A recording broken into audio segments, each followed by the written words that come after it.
दिवसाची सुरुवात अशी बरोबर. एका गावामध्ये एक लाकडाची खेळणी बनवणारा एक मनुष्य असतो आणि तो खूप चांगली खेळणी बनवायचा आणि त्याच्यातून ते प्राणी बनवायचा, पक्षी बनवायचा, त्यानंतर खेळण्याचा जो भोवरे असतात ते बनवायचा, बॉल बनवायचा आणि अगदी हुबेहूब असा बनवायचा आणि त्याच्याकडे ती खूप कला होती. एखादे प्राणी, लाकडाचा प्राणी त्यांनी बनवला तो अगदी जिवंत दिसायचा, इतकं सुंदर तो बनवायचा. परंतु एक दिवस तो काम करत असताना त्याला हत्ती बनवत असतो आणि लाकडाचा हत्ती बनवताना सहज त्याचं लक्ष खिडकीतून बाहेर जातं आणि तो एक मोर बघतो आणि त्या मोराने पिसारा फुलवलेला असतो आणि त्या मोराकडे बघून ह्याला असं वाटतं की अरे हा मोर मी बनवला तर कसं होईल, की किती सुंदर हा दिसत आहे. आणि मग तो हत्ती बनवायला घेतलेला तो बाजूला ठेवतो आणि ते पक्षी मोर बनवायला तो घेतो आणि हाच त्याचा सर्वात मोठा दुर्गुण असतो, सर्वात वाईट हा त्याचा गुण असतो. कारण तो कुठलंही काम पूर्ण करायचा नाही, सर्व कामं अर्धवट ठेवायचा. एखादा समजा घोडा त्यांनी तयार करायला घेतला की तो घोडा अर्धवट करताना त्याला काहीतरी सुचलं की तो घोडा बाजूला ठेवायचा आणि दुसरा काहीतरी बनवायला घ्यायचा आणि त्याच्या कामाच्या ठिकाणी जी खोली होती त्याच्यात सर्व अर्धवट बनवलेली खेळणी होती आणि तिची पत्नी जी होती ती नेहमी नाराज असायची, कारण ती बिचारी कसंबसं घर चालवत असायची आणि ती त्याच्यावर नाराज असायची का हा कुठलंही काम पूर्ण करत नाही.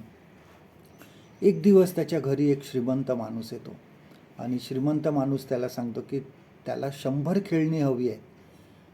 पक्षी बनव, लाकडाची काय खेळणी बनव किंवा प्राणी बनव, अशी 100 खेळणी त्याला पाहिजे आहे, कारण मोठी जत्रा येणार आहे आणि 3 महिन्याचा तो त्याला वेळ देतो. परंतु ह्या स्वभावामुळे तो ते पूर्ण करू शकत नाही आणि शेवटी काय होतं, तो श्रीमंत माणूस येतो आणि त्याला खूप बोलतो आणि त्या रागारागाने निघून जातो. सगळा गाव पण ते बघायला आलेला असतो की ह्याला किती म्हणजे बोलला हा माणूस. आणि शेवटी ह्या माणसाचं जो असतो त्याचं नाव खराब व्हायला लागतं. कोणी त्याच्याकडून घ्यायला तयार नसतं खेळणी, कारण तो वेळेवर पूर्ण करून देत नव्हता. आणि शेवटी एक रात्री माणसाने विचार केला की खरोखर मी हे काय करत आहे. आणि शेवटी तो उठला आणि आपल्या खोलीमध्ये गेला जिकडं काम करायचा आणि त्यांनी जो एक घोडा बनवायला घेतलेला तो घोडा पूर्ण करायला घेतला. 3 दिवस 3 रात्र तो एकच कामावर त्यांनी लक्ष ठेवलं आणि अतिशय सुंदर घोडा त्यांनी बनवला. तो इतका सुंदर बनवला की लांबून तो हुबेहूब घोड्यासारखा, जिवंत घोड्यासारखा दिसत होता. आणि मग तो त्यांनी जाऊन त्या ठिकाणी विकला त्या श्रीमंत माणसाला. हळूहळू त्याचा धंद्याचा जम बसायला लागला, लोक त्याच्याकडे यायला लागले आणि त्याच्याकडून खेळणी विकत घ्यायला लागले. आणि मग त्यांनी ठरवलं की इथून पुढे मी कुठलंही एकच काम करत जाईन. आपल्या जीवनामध्ये सुद्धा बऱ्याच वेळेस असं होतं, आपण कुठलंही काम पूर्ण करत नाही. जर एक काम करायला घेतलं तर ते पूर्ण करा. देवाच्या कामामध्ये सुद्धा असंच आहे. सैतान आम्हाला अनेक ठिकाणी फिरवायचा प्रयत्न करतो.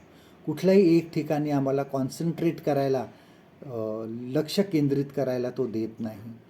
हे काम हाती घेतलं तेच अर्धवट सोडून दुसरं काम चांगलं आहे तिकडं जा, आणि अशा प्रकारे तो आमचं लक्ष विचलित करत असतो. बघा, नेहम्या ज्यावेळेस यरूशलेमची भिंत बांधत होता, लोक त्याला येऊन टीका करत होते. भिंत अर्धी झाल्यावर सुद्धा काही लोकांनी टीका केली की अरे ह्या भिंतीवर जर कोल्हा जरी चढला तरी ही भिंत पडेल. सांगण्याचं तात्पर्य हे आहे की सैतान तुम्हाला कुठल्याही गोष्टीपासून विचलित करू शकतो. कुठल्याही एका कामावर तो लक्ष केंद्रित करायला देणार नाही. 10 कामं अर्धवट करण्यापेक्षा एक काम काहीतरी चांगलं करा आणि ते पूर्ण करा. आजचं देवाचं वचन आपल्यासाठी हे आहे, गलतीकारास पत्र ह्याचा 6वा अध्याय 9वं वचन, गलेशियन्स चॅप्टर 6 and verse 9. योग्य ते करावयाचा आपल्याला कधी कंटाळा येऊ नये. आपण न खचलो तर यथाकाळी आपल्या पदरी पीक पडेल. परमेश्वर करो आजचा दिवस तुमचा आशीर्वादित करो.